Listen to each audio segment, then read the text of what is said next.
Hello guys, Assalamualaikum. Sekarang kita kat Rembayung. Tak adalah, sekarang kita kat Rimbawan Genting Highland. So kita duduk dekat Skip Hotel. Jalan-jalan suasana pagi. Sekarang tengah berkabus. Ni bas kita orang. Nampak van lalu pun berkabus. Saja sekarang pukul 6.42. Saja saya nak jalan. Okay, inilah hotel kita orang, Skip Hotel. So GPO daripada sini adalah 6 km. Okay, so it's about 6 km lah daripada sini.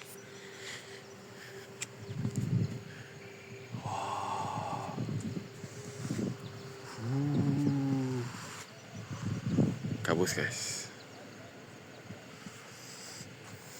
Genting 13.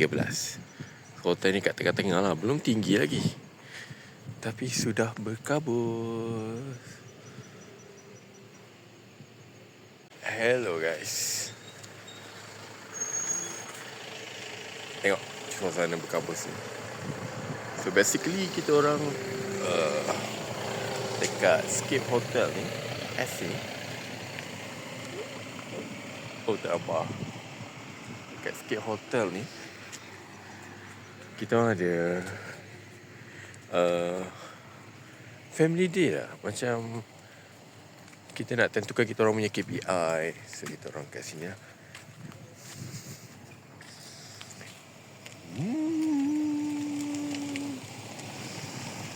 Seronok. Tak tahulah, masa saya pergi Cameron tak adalah kabur sini. Sebab saya tak duduk kat Golden Hill. Okay, itu je. Bye-bye. Okay. Kamera ni biasalah, phone biasa, tak boleh zoom. Kita berjalan dalam kabus.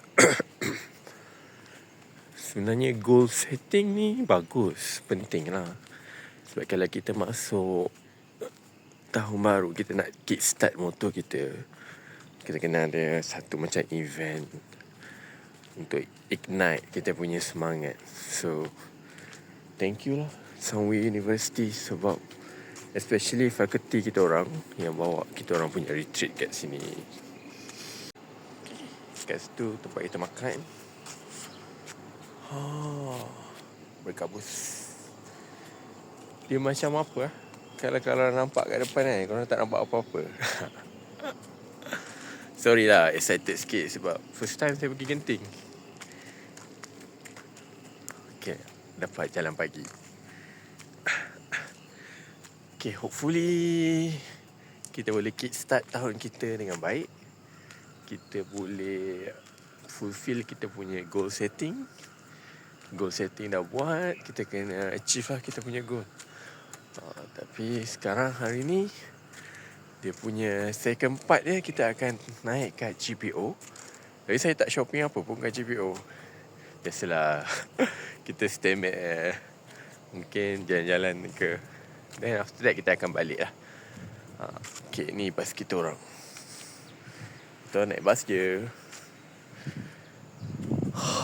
Okay, itu je. Jumpa korang di lain vlog. Assalamualaikum. Kini kawasan entrance hotel, Skip Hotel. Sebab dah nak Chinese New Year, so ada kolam. Tak boleh belah, dia pakai kolam mandi. Okay, Skip Hotel. Ni dia punya cafe. Bilik dia kat belah kiri. Cafe dia Rembayung. Rimbawan. Dihiasi lagi. Kita nak naik bilik lah. Jom naik bilik. Ush, dah buka. Make sure korang kena dekat, dia kena scan. Lepas tu kita nombor 6. Okay, bilik kita nombor 6.